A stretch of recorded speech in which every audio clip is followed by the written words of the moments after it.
Facebook, Twitter, Twitch, and YouTube and TikTok. We've been live over here for a minute, and I just wanted to say thank you to everybody who's been showing up to these meetings for the past 7 months or so. We've been meeting on and off. We've tried to meet every Tuesday for about 7 or 8 months now. So I appreciate everybody's been showing up to these. This is our last policy meeting before the election, so we're not going to have one on the election day. We won't be having a policy meeting. I want to talk later about what we're going to do on election night, but we'll get into that later. Tonight we actually have a special guest. I'm going to bring them in here. So Ben Dowd is from the Florida State University and works for the school in the public health department and is the director. Did I get that right? The director of the bachelor's course. Bachelor's for public health. And I am third in chain of command as far as the overall program, but I'm over the bachelor's program. Well, I thoroughly appreciate you coming on. So this is something that comes up. I mean, we're in the South, so this question comes up pretty much anytime you say you're running for office. So like, hey, where do you stand on the Second Amendment? And I've given very vague answers because I personally, I'll give you my backstory. I'm not a firearms owner. Like, I'm not an enthusiast. I don't own them. I've used them, and I'm trained on how to use very low powered firearms, meaning BB guns, to teach with Cub Scouts, right? So we teach the bare essentials, how to be safe with them, getting into the basics of like, hey, here's how it operates. Here's the different parts of different various types of rifles. Here's how to load it. Here's how to store it. Here's how to clean it, just to make sure the bare essentials are taken care of. And that starts at 6 years old, technically. Very, very little stuff at 6, but we start at 6, starting to teach them how to, how to understand how to handle one, but also how to, load, take care of, and everything else. But that's about the extent of my regular experience with them. So I don't have a problem with them per se, but I also am fully aware of how, problematic they can be. So somebody mentioned your account, and you're fully said, yes, let's get you on. You are fully in line with 1/3 of Americans, right? So like 1/3 of Americans are like, I'm a gun owner and I'll always be a gun owner. Another third is I can never be a gun owner. And then you have this middle third that's like, I'm kind of ambivalent to it. Like, I could do it, I've done it, I fired it, but like, I don't know if I'll ever own one or not. So it's kind of like normal. Like, there's no, gun culture is so enmeshed in overall American culture, and it's especially and that's where it gets frustrating, because I understand they're dangerous. I mean, I get that. Like, that's part of the whole thing that we're training our youth with is, hey, with whether it's BB guns, bow and arrow, or slingshot. I mean, through we teach in Cub Scouts, and they're the basic premise is like, hey, you have to learn how to handle these safely, otherwise people get hurt. And that has been the hard part to convey to people is like, I get how dangerous they are, and I also understand that our state, Alabama at least, because you're in Florida, our state, I think it's about 1,200 people per year is a good average on how many people die by firearms. You're number 5 in the country. Alabama is number 5 in the country. It's per capita. Per capita or total? Yep. Yeah, so per capita. So it is 23.6 for 100,000. It's high, and I'm fully aware. The thing that I point out to people is, half of those are actually self-harm. I'm on TikTok, so I'm going to be careful about how we say it, but that. I say it all the time. Do you? Okay. I've only been so this is a side tangent. I've only had one CGV, and it was on a live, and we were actually discussing racism. So you know what? We got a week left. Suicide. we're just gonna say it. It'll be fine. Because we probably shouldn't. I hate that we're censoring ourselves. If you look at the rest of the world, about 2/3 of gun deaths. So there's roughly 250,000 gun deaths a year globally, and about 2/3 of that number globally are homicides. But in the United States, it's split. About 2/3, 61% of all gun deaths in the United States are actually suicides. And I think we kind of lose sight of the dangers that guns pose to their owners, because the media tends to focus on more sensational stories like mass tragedy events, right? Which we should be paying attention to, but overall those make up 2 to 5% of gun deaths each year. So, if you look at the total number of suicides in 2018, I want to say it was around, you know, 40,000, and 26,000 of those were gun suicides, right? And people choose guns because there's a high likelihood of success. They are less than 15% of people who try that Right. survive, right? Compare that to other methods of suicide. Less than 5% of people who attempt will actually die by other methods. The most common method is suicide by overdose, and only 2 to 3% of those people who attempt that way will actually pass. So, a gun is a Yeah. final, right? Um, so yeah, I think we sometimes forget to focus on that and the pain that that can cause families, especially if you think Yeah. about veterans. Veterans, Is, we lose on I was average gonna say, is it 22 a still day, 22? Because and I know that that's a campaign, yeah, so I wasn't sure if it might yeah, have gone up. but it's Yeah, close. yeah, it's probably gone up because of COVID and isolation. Because isolation actually drives a lot of that, and you know, it, they make up a bulk amount of the people who commit suicide. Because for women the method is pretty evenly spaced. It's like equal asphyxiation, equal drug overdose, equal guns. But for men, 56% of suicides that they attempt are with a firearm, and for white men it's closer to Yeah. 75%. Taylor, go ahead.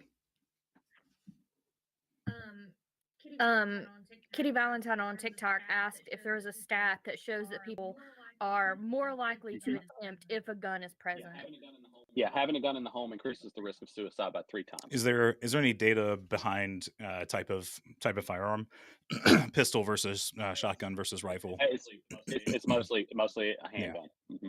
Yeah, I, predominantly I a handgun. I almost have to assume just because of the way you would have to handle any longer firearm just makes it not impractical but much harder, right?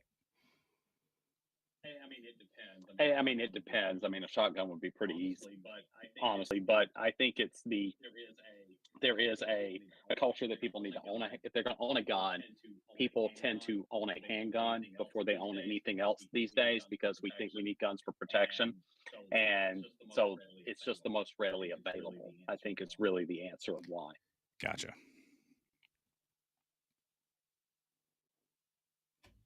Curious what we're saying. There's getting some echo on other platforms. I don't know if I can fix it. So, uh, sorry everybody. If there's a slight echo for everybody else, I can't find any settings that would be making that happen. So, I'll try one thing real quick. So, Yeah, I do yeah. not hear So, it. is there something similar to the per capita rate for that the type of firearm used versus not that type of firearm used? Sorry, but the um, I don't even know you can do it because it's final. So never mind. There'd be no way to know that. I was trying to think of Yeah. like planned versus in like sporadic. What's the right word? Um, heat of the moment, spontaneous. There you go. Spontaneous. I don't know if Yeah. there's any stats. Most suicides, the vast majority. So, all right. So there's a book. It's called "Guns and Suicide: American Epidemic." It's by Michael Anestis. It was published in 2018 or 2019. But he talks about how the vast majority of suicides are planned. People spend weeks, if not months, preparing for the event. So, I would say that very few are Okay, spontaneous. Most are premeditated and planned out, because in a lot of ways the person doesn't want to be a burden. They don't want their family member to just see their body, right? Like they make these meticulous plans to make sure that they are discovered in particular ways most of the time. gotcha. Okay, so part of my concern is I don't like being reactionary. So I get that firearms are dangerous, and they are Mhm, they are the primary tool for at least the suicides, right? And if we're going to talk about mass casualties, mhm, the current tool of choice would be firearms generally. If we're not talking about singular mhm, incidents, but the I don't think epidemic is the right word for it, but you're in the public health sector, so whichever demic is the right word to use, where there's an ongoing problem that's happening. So in Yeah, endemic, endemic. yeah, all right. Yeah, So the endemic of Mhm. firearms violence against large numbers of people. So meaning, you know, 3 or more, whatever I think 4 is the Yeah, 3 or more, yeah. not Okay, counting so the 4 shooter. including the Mhm. shooter. Um, you know, firearms are the ones that are used predominantly, at least in my anecdotal, what I'm experiencing coming through the news. I'll say it that way. There are rare other instances where, you know, explosives are used or things like that, but those are much more uncommon, at least what's covered on the news. So if you Right. have more data, I'd be curious to hear it. But Yeah, it's those are yeah, much more rare in the right. United States anyway. Those are much So more rare. And I'm not going to talk about like yeah, no, no, international no. context because it's really hard to compare the There's U.S. a to anywhere whole culture else. difference and everything else. But there's a lot we can compare. Yeah, there is, but there's a lot we can compare within the U.S. Well, so But no, I yeah, mean, well, I was gonna say is so you know firearms are but the predominant tool of choice, so I get that, and I guess my concern is you know we're talking about trying to take away the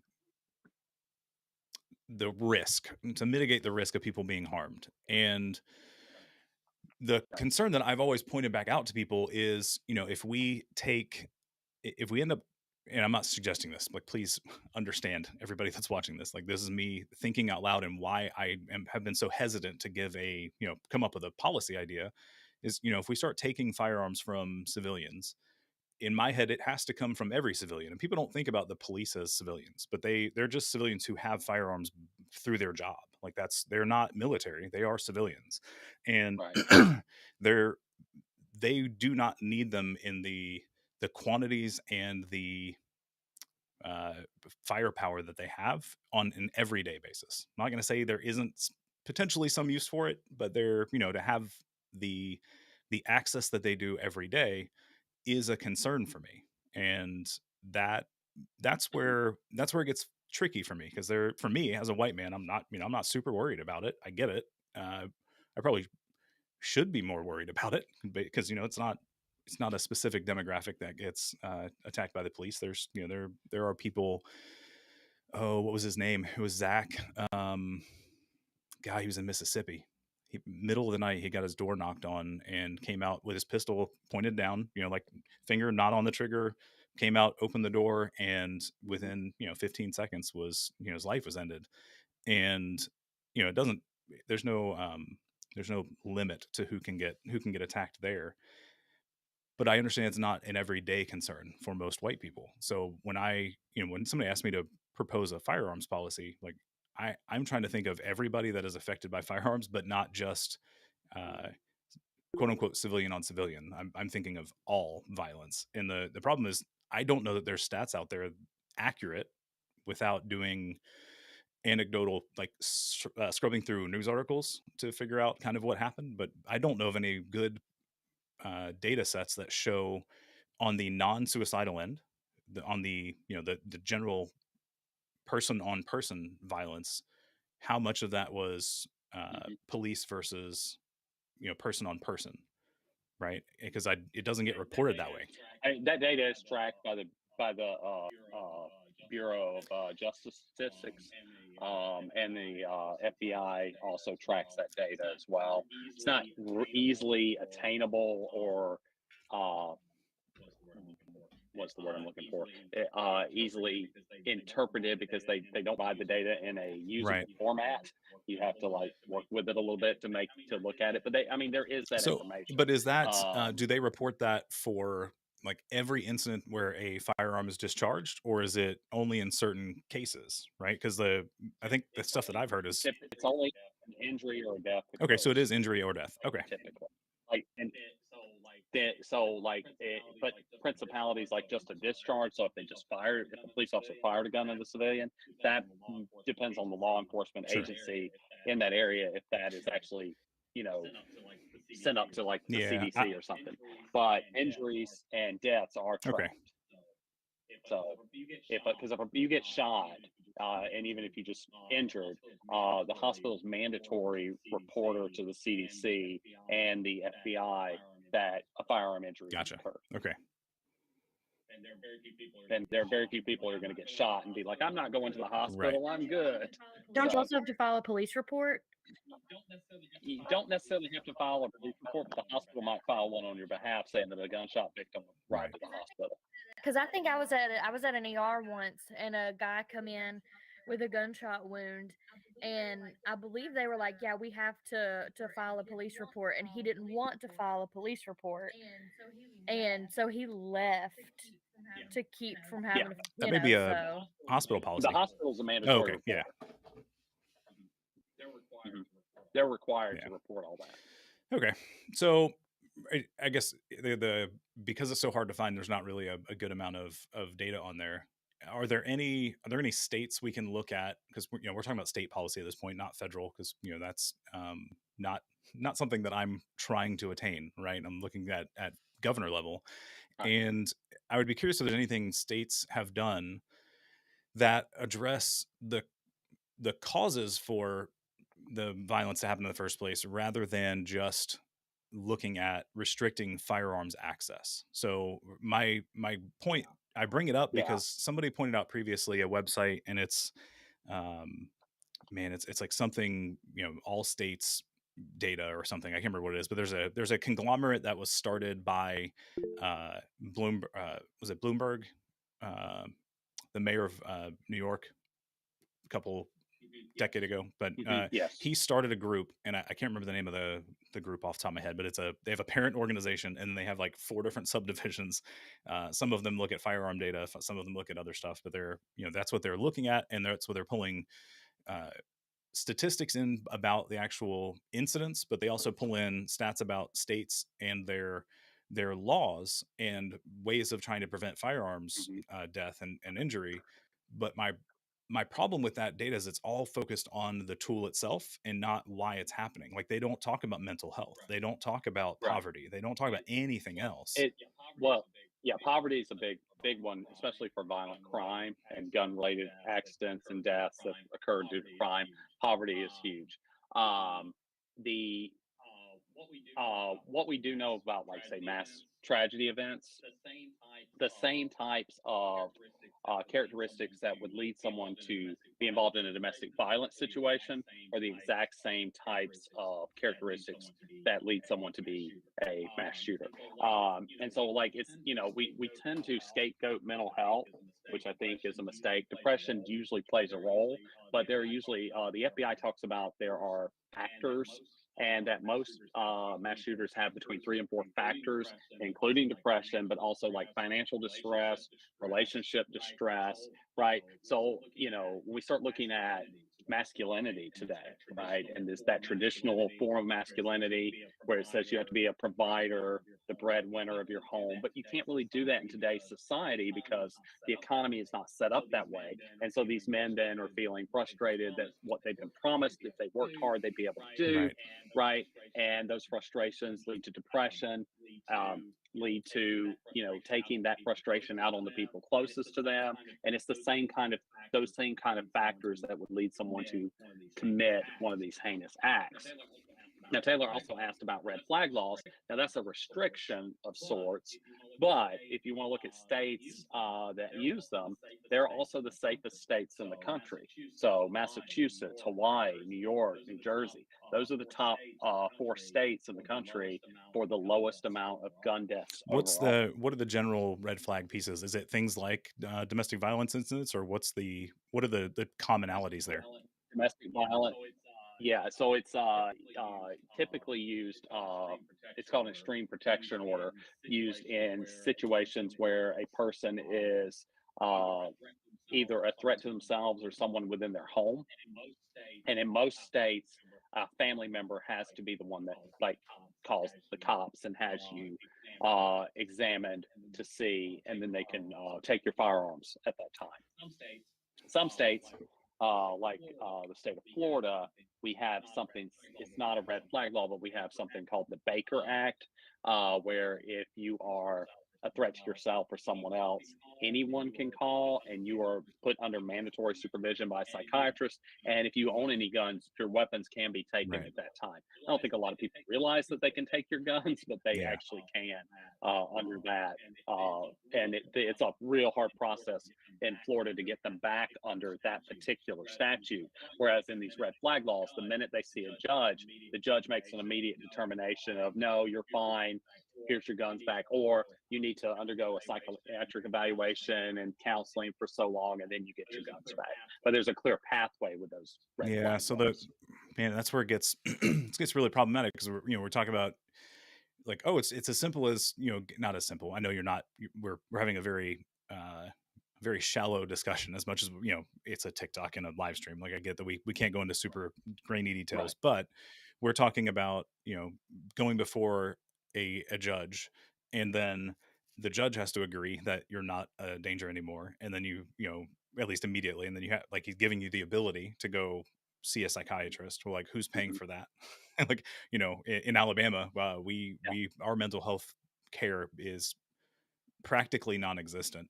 Um, and Hmm. it's stuff like that that's super concerning. Where it's even if we try to apply some similar principles that other states have seen luck with, you know, we end up leaving it open for, uh, I'll say, exploitation or abuse of the system. And our state is, Hmm. man, it's not just our state, but our state's very problematic on how our laws are set up, and it's very concerning. And as someone who lived in Dothan for 6 years, I Gotcha. I completely didn't realize. understand. I don't remember. Okay. I didn't remember you were Uh, from Alabama at some point. So yeah, I lived there for 6 years in yeah, Circle City.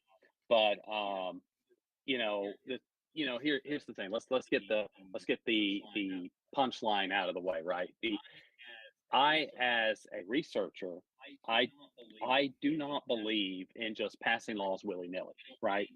I don't think there's any value in just passing a law without having evidence to back up why that law was passed, right? We should be passing laws based on the best evidence we have.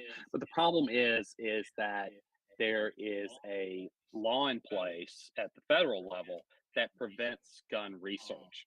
And it's called the Dickey Amendment. And it basically says that CDC and NIH, who are the biggest funders of health research, that if they fund something that can be used as gun control, they would lose all federal funding for every disease and disability and condition that they study, right? Which has then led to almost a moratorium on gun research, which is why you see a lot of stuff up through the early to mid 90s, and then you don't see anything until when my research really kicks in like the late 2010s, like so 2015 say it and was 2015 or forward, 2016 was because what I we're, thought it picked back up. So yeah, I didn't realize that was yours. yep, yep, that's That's amazing. 2015.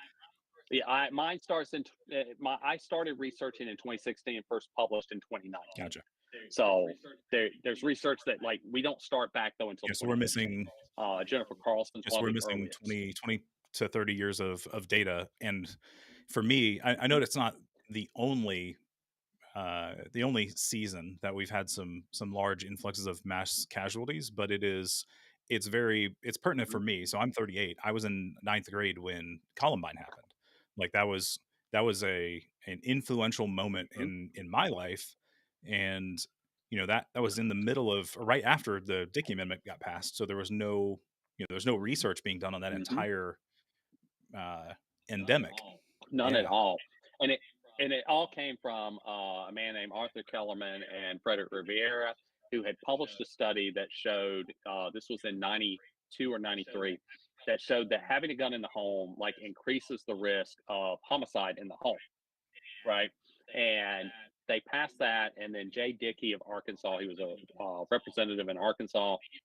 He immediately said, "No, these crazy liberal scientists are not going to like take away my guns," and they passed the Dickey Amendment, and it's been part of the law ever since. It's part of the omnibus spending bill, and it literally prevents anybody from actually looking at it. And I'm the type of person that whatever the data shows, that's what it shows, right? Like, but we need good data. I can show strong correlations. I can't prove causation, but I can show strong correlations that states with the strictest laws have the fewest deaths of all kinds. They have the lowest rate of suicide, the lowest rate of homicide, the lowest rate of mass shootings. Okay. But I can't necessarily say it's because of the laws, and I can't necessarily say that it's not Right. because of the laws, because we can't do the research to find out.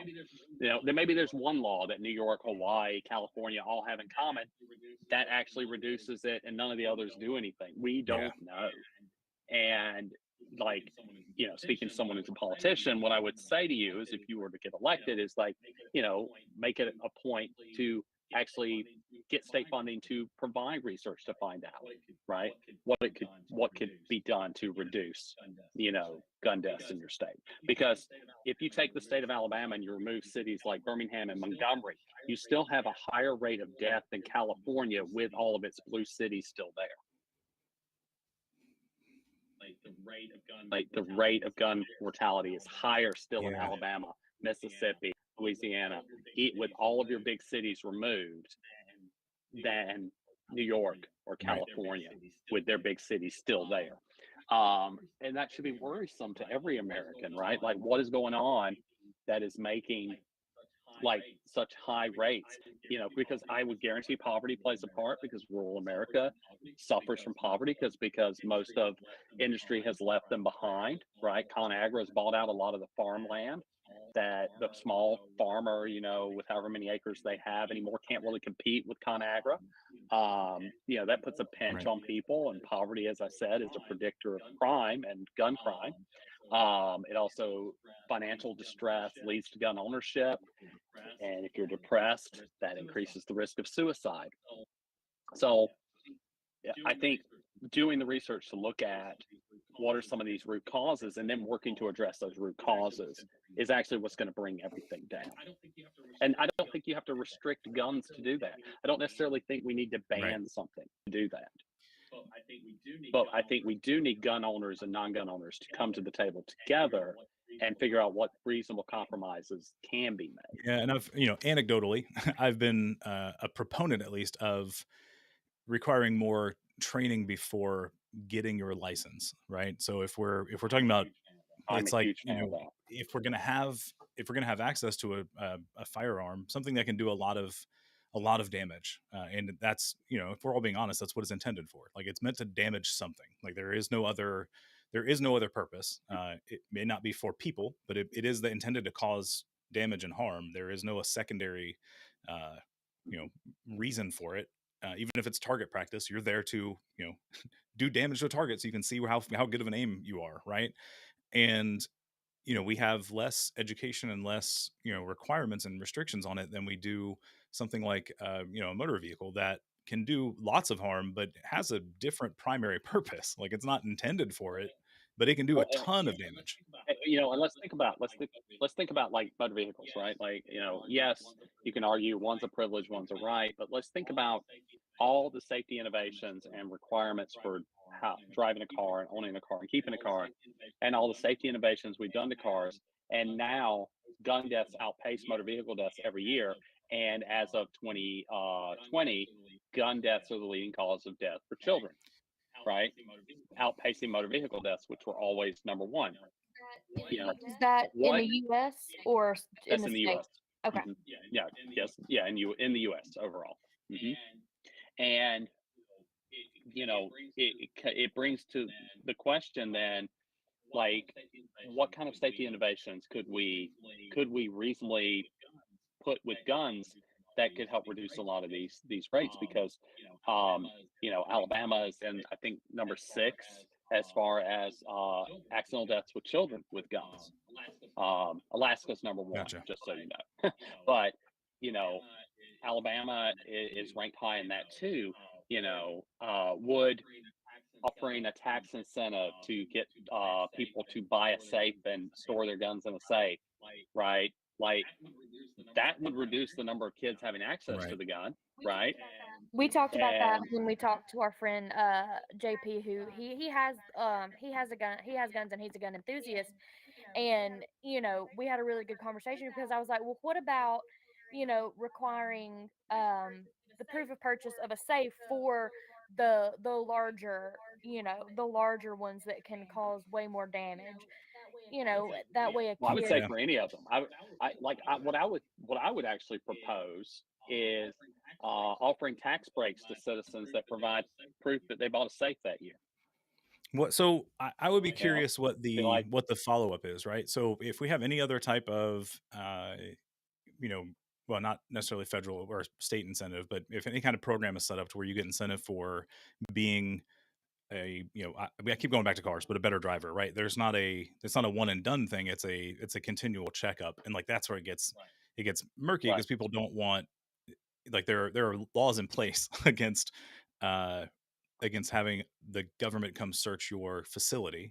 But if it's done under the tax incentive right. piece, that might be something we could look at where it's, hey, you don't have to do this, but you also only get your tax breaks or whatever the case is, your rebate, whatever it is, if you agree to an annual check to make sure the safe's still there, it's still operational, whatever it's you didn't sell it on Facebook Marketplace the next month. And and I honestly, I think most Americans would agree. I can't speak for most Alabamans, but most Americans would agree because 50 to 53% of Americans are actually okay with a gun registry, national gun registry, right? I don't think that the majority would be opposed to that. And like anecdotally speaking, for just me and my friends that are gun owners, like if the government wanted to come in once a year and check my safe and make sure my gun is stored properly, by all means, if that's getting me a tax break, I'm all about it. Come give me that tax money back. Come check out my safe. I'll show it to you every year with a Right. smile. Because the thing that uh one thing that so we're talking about tax breaks, and usually people ask, well, like, we're already poor. Our state's already poor, so how would that get covered? And that is actually something that I like about the site, that I could wish I could remember their name off the top of my head. But one of the stats that they bring up Mhm. is the actual monetary cost of all of these injuries, and they're talking about healthcare costs, court costs, everything else that's involved. But they bring in the monetary Mhm. cost of not Yeah. not keeping people safe. And there's actually a lot of savings to happen if we don't have injuries happening. Yeah. And so that could be offset there, in case anybody's curious. I don't have the numbers in front of me, but um, that is something to consider. Yeah. The only figures that I know off the top of my head is that in 2012, the economic cost of guns in the country, all of it combined, was about 1.4% of our GDP, or about $229 billion. Goodness. Yeah. So it's a lot of money. Yeah. It is a lot of money every year, because you think about, like, even if you're not injured by a gun, but you witness like someone injured or killed with a gun. How many years of Right. therapy is that? Right?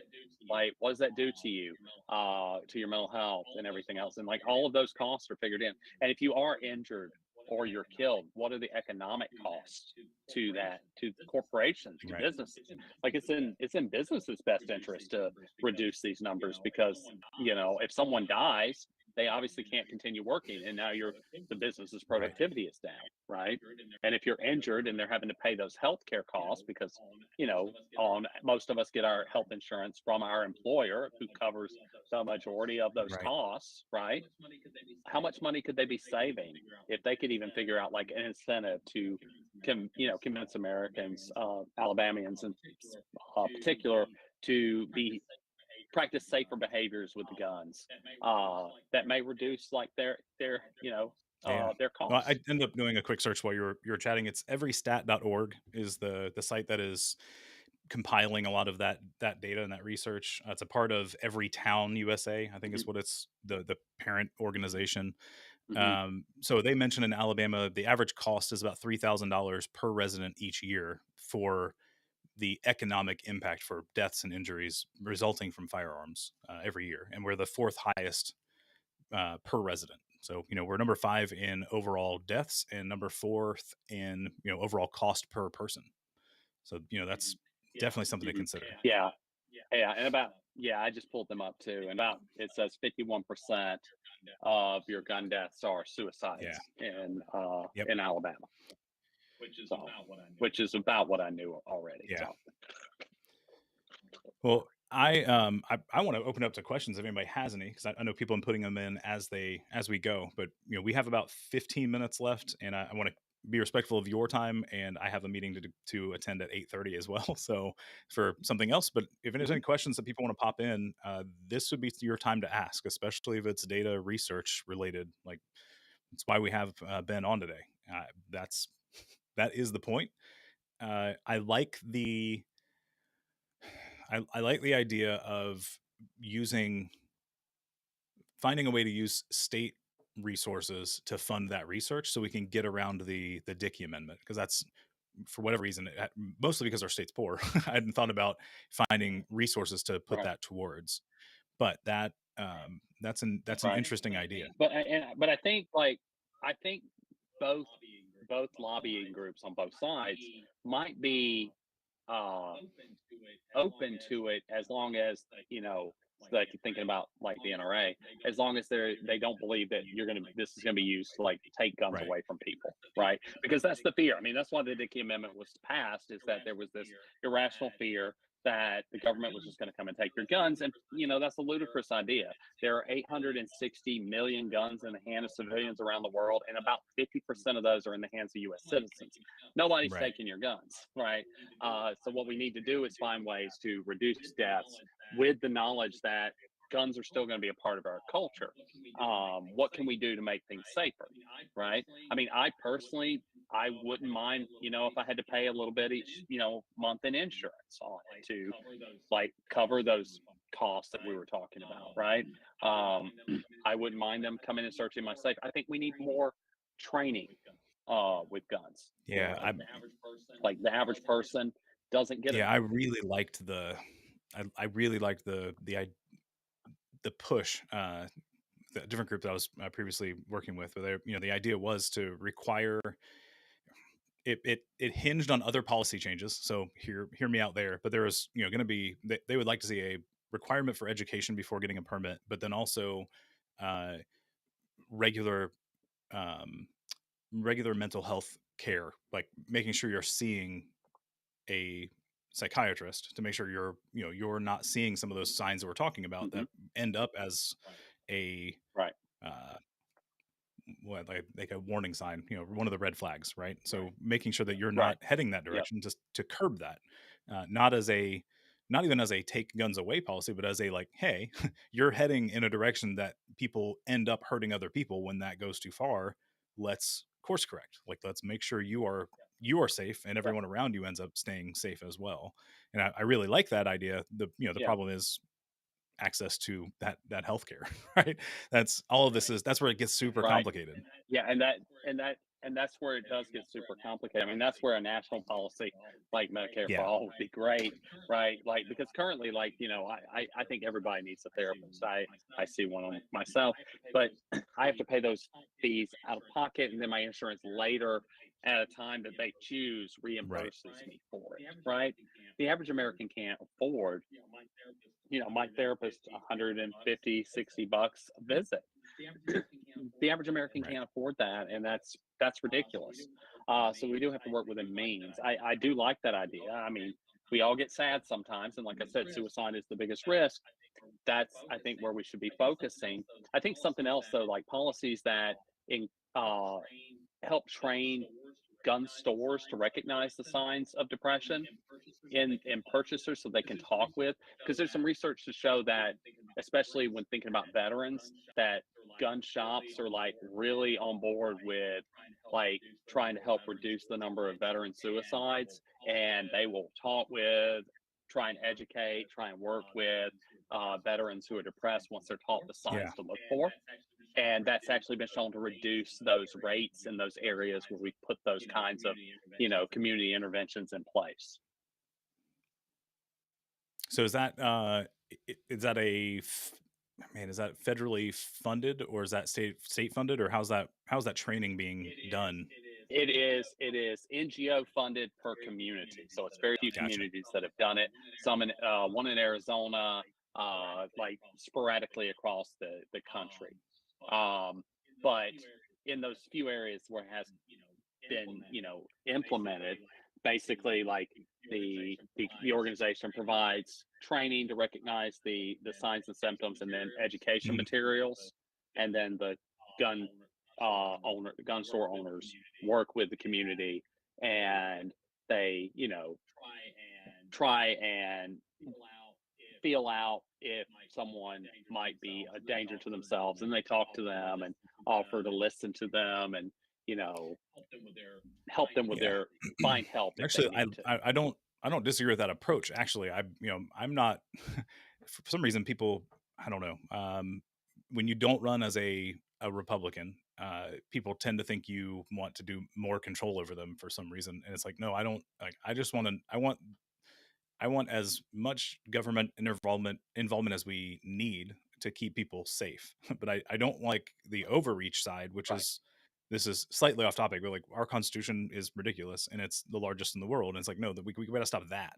Like that is literally just overreach. We have laws in there right, about our local cities and counties in our state constitution. Like their current government likes lots of control and lots of power. I want to reduce that and spread that to where it makes sense to the local right. communities. So if, No, no, yeah, I so absolutely agree with you. well, 100% I'm agree kind with of you. now I'm going down a different, slightly different path. I'm wondering how the state could not be directly involved, but actually help encourage those organizations to exist without increasing the nonprofit, the problematic nonprofit sector. That's a concern. Right, I haven't talked about a whole lot on the campaign trail, but it's a concern where some nonprofits exist just to exist and make money, even though they're not profits, but they pay right. their employees rather well, or some of them, and I don't want to encourage that. So man, I wonder what their way we could pull that, do that. Now we're just spitballing, because this is live. That's part of the reason we do it, though. No, but I mean, that is something though that you could consider, because again, especially a state like Alabama that doesn't have the budgets of like my state of Right. Florida, right? Um, you make do with the resources that you got, and like uh, incentivizing those NGOs to become more involved without exploiting Yeah. the people could be a great way to make it work. If you think about it from like the way that the public health approaches like community interventions, the NGO could come in, they could meet with community leaders, the gun shop owners, law enforcement, medical things, and like start roundtable discussions over like recognizing the signs of depression or anxiety or these other things that could be, more threats to other people, right? And get, then leave it to them to kind of figure out how to move forward, right? Because that's how public health works. We don't go in and just like fix the problem. We're like, how do you think we should fix it? What about you? Well, what if we did this or tried that? And then they debate around and come up with like the best solutions that could potentially work. And I think that would also get more buy-in if gun owners, gun shops, ranges, as well as public health people in the community felt like they all had a say, an equal say in how things went. I think you would keep them from feeling like, oh, they're just here to take my Right. guns away, right? Because that's automatically, if you're not a Republican, that's immediately what they think is you're trying to Yeah. take their And guns away. and for the record, that's not the goal, because I don't think that solves. Man, it's a band-aid on a bigger problem. Like Well, it would stop some, but it's not the historically, actual problem. yeah, it wouldn't stop all of it. Historically, it's Republicans who actually restrict gun rights, which is what I find Yeah. hilarious. All major legislation of the last 30, 40 years has been because of pushes from Republicans, including the two major pieces that passed under Bill Clinton, the Brady handgun bill and the semi-automatic weapons ban. Only both passed because of Ronald Reagan. He wrote op-eds to the New York Times saying why I support the Brady handgun bill. I mean, it was his press secretary that the bill is named after. He went around the country pushing for that one. And then he wrote an open letter to Congress saying that while eliminating the sale of semi automatic weapons will not stop all crimes, research shows that it will stop enough crimes. And Congress said that those Republicans who voted for it, that they only voted for it because Ronald Reagan wanted it passed. So we blame Clinton because he was Right. president at the time, but he's not the reason that those bills passed. And even Donald Trump passed the bump stock ban, threatened to take guns away without due process, right? No Democrat could ever even say that and not be like immediately removed from office. Well, and that man, it points back to almost man, it points back. You mentioned Reagan and wanting to restrict gun access, and that it brings me back to uh, the start of the NRA's involvement in politics. I think so. That's right around the Black Panther Party when they were there to protect their own communities, The right? Mulford Act. And that was when they started restricting firearm access. Was when a specific group of Yep. people were like, hey, Yep. we're not safe, so we'll keep ourselves safe. I I make the argument Ronald Reagan was the most prominent figure at the modern centuries for gun control of any politician. I mean, and it starts with the Mulford Act of 1967, where he was governor of California. And somebody could argue, well, it's California, it's a liberal state. Of course, he had to sign it off. He couldn't go against it, except that when then you look at what he said after it passed, where he said things like, no civilized person should be carrying a gun to a Right. conversation. Yeah. It's problematic language for sure. For sure. Nocturnal silent. All gun laws are null and void. I don't. That doesn't. I don't even know what you're trying to say. I mean, I think I know what you're trying to say, but There have been gun laws since before we were a country. I mean, the very first law uh, in Virginia in 1619, in the colony of Virginia, they passed 33 laws. One of those was a gun law.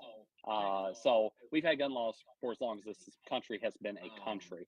The founding fathers passed gun laws banning guns in cities like Boston, Washington, D.C., New York, Albany, Providence, right? Like to say that gun laws are unconstitutional is to say that the founding fathers didn't understand their yeah. own constitution. Well, and it's man, we've only got 2 minutes, so I will say nocturnal. If you actually want to learn, go look up the the notes on why we have the Second Amendment, not just what it says, but why it was created. I would implore you to go look that up, and then tag me in a video Yeah. explaining what you think. I would